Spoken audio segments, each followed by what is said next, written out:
یہاں پر حضرت سو رہی ہوتی ہے اور سوچوں میں گم ہوتی ہے اور سو جاتی ہے، تو اسے خواب میں اس کی ساس نظر آتی ہے۔ اسے کہتی ہے کہ لوگوں کا دل تو تمہارا دل لوگوں کے لیے صاف ہو گیا ہوگا، لوگوں کا دل تمہارے لیے ٹھیک نہیں ہوا، ابھی تک وہ لوگ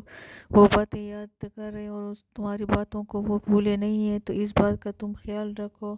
اور اس بات کے بارے میں مت سوچو، کیونکہ جو ہوتا ہے اچھے کے لیے ہوتا ہے۔ یہاں پر سمن کی ماں اسے کہتی ہے کہ تمہارے باپ نے تمہارا رشتہ کہیں اور کر دیا ہے اور تمہاری بہت جلد سے جلد وہ شادی کرنا چاہتے ہیں۔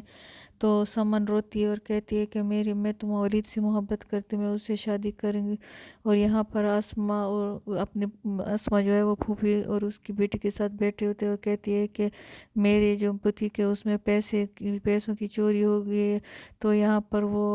اس کے پھوپھو اور اس کی بیٹی اسے سمجھاتے ہیں کہ میں اگر آدھے گھنٹے کے لیے ادھر ادھر ہو گئی تو تمہاری بوتیک میں چوری ہو گئی ہے، تمہاری بوتیک میں دھاندلی ہو گئی ہے اور تمہارے کتنے پیسوں کے نقصان ہوا ہے۔ تو وہ اسما بہت زیادہ خفا ہوتی ہے اور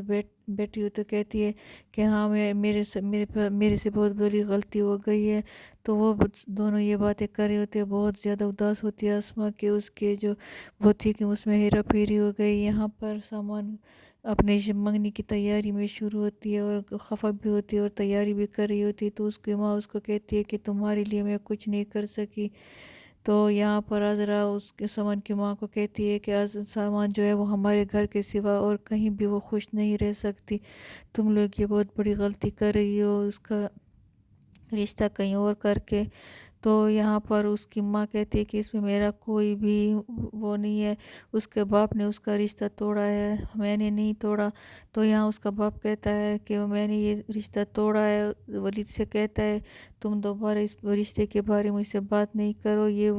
یہ پرانا رشتہ تھا، تو میں اب وہ رشتہ توڑ چکا ہوں، لہٰذا اس کے بارے میں کوئی بات کرنا نہیں چاہتا۔ تو ولید بہت زیادہ اداس ہو جاتا ہے اور وہاں سے چلا جاتا ہے۔ لیکن وہ عذرا جو ہے وہ اس کی ماں سے کہتا ہے کہ تم لوگ بہت پچھتاؤ گے سمن کی شادی کہیں اور کر کے، سمن کبھی بھی کہیں اور خوش نہیں رہ سکتی، وہ ہمیشہ اداس رہے گی۔ یہاں پر پھوپھو اپنی بیٹی سے کہتی ہے کہ کتنے پیسوں کا ہاتھ مارا ہے، تو وہ اسے کہتی ہے کہ زیادہ نہیں، جتنا بس مجھے